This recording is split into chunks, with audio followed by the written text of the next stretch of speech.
So with all the dovetails now glued up and solid and the tray together, it's time to trim the corners flush and then see what sort of fit we've got. Now for that I'm using a planing board, which I've cut the slots to match the slots there and the slots there, that one.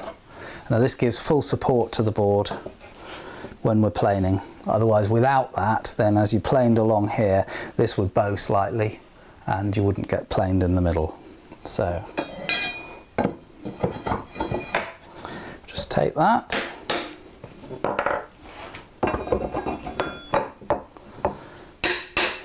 hold fast to the easiest way.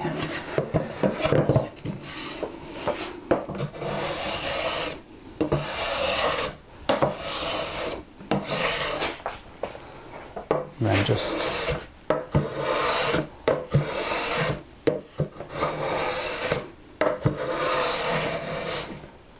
so I don't like to plane all the way through, because then you can end up getting chip outs on your pins. So that's one side.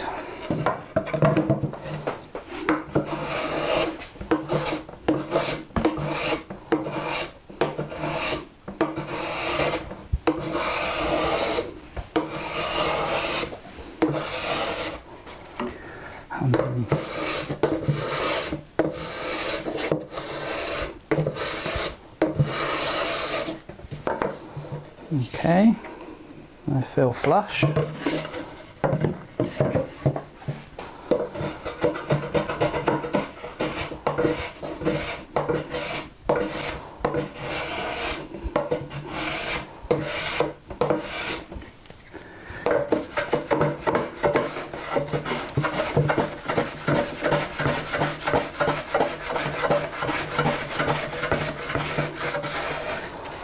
And then the last one.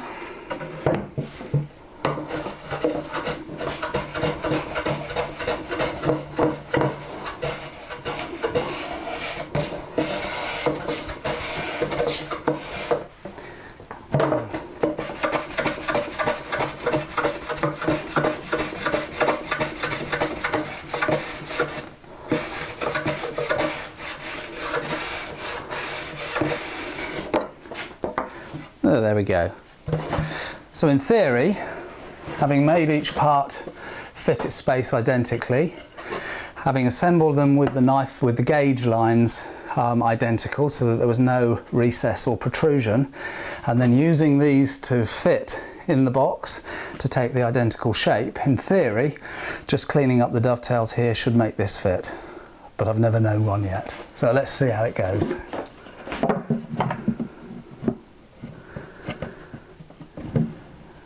And there we go, it's wanting to drop at one end, but just not at the other. So it's often difficult, and by the way I've lined up the blue spots, that's very important as well. So it's often difficult to judge exactly where to remove material. You know something needs to come off, but exactly where does it need to be removed? So I've got a technique which identifies that. So by tilting that in there, you can test one end. That seems to be fine. In there you can test the other, and then in here, that seems fine. And in there, that seems pretty good as well, so we're certainly not far away. In fact, if anything, that one's tight, and I've just got the feeling that we're a little bit long in this corner.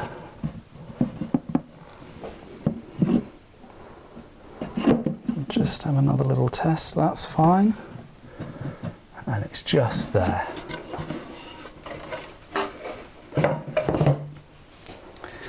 Now you'll notice I've been planing in reverse.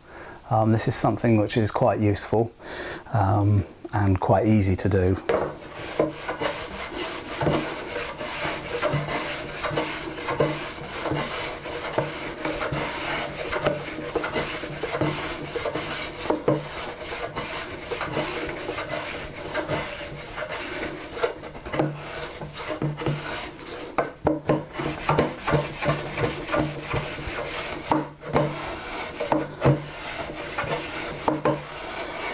especially when you've got a fine plane such as this lovely little mitre plane by Bill Carter.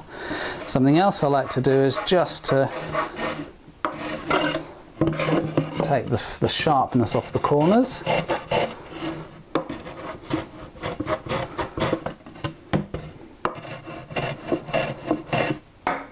And then blue spot to blue spot and try again.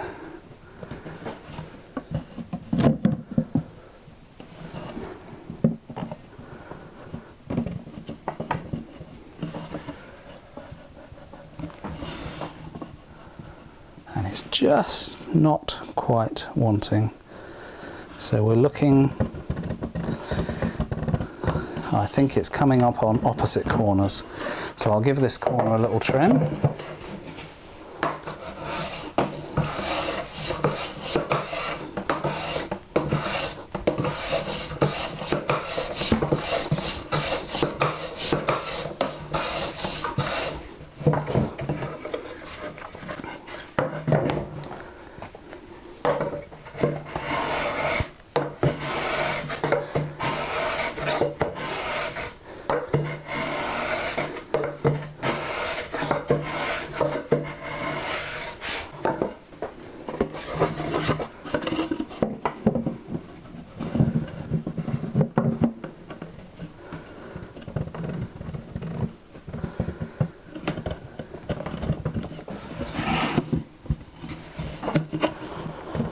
And I think it's still a bit more here.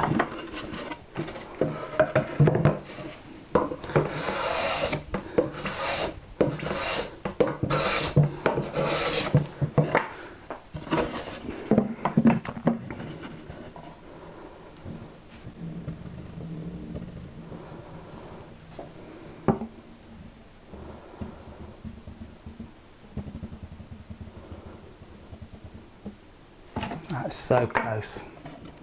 So at this stage, with the fit so close, I think rather than keep taking shavings, it's probably a good idea if we wax to the side of the drawer.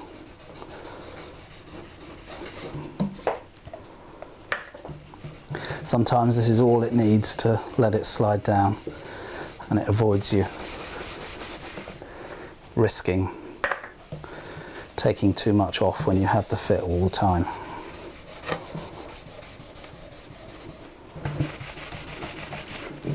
So with the last side waxed, we can see how we did. I'll just put in some planes to simulate the weight of tools.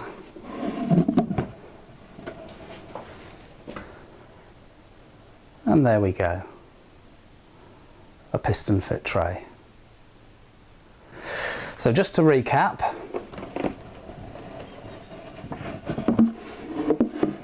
we shot all of the sides so that they were a fit but not loose. We cut the dovetails or scribed the dovetails so that they were neither shallow nor proud. And then we used the carcass itself to actually square this up. And then with a bit of careful planing on a supported draw board and then a little assistance from some wax, there you have it, a piston fit tray.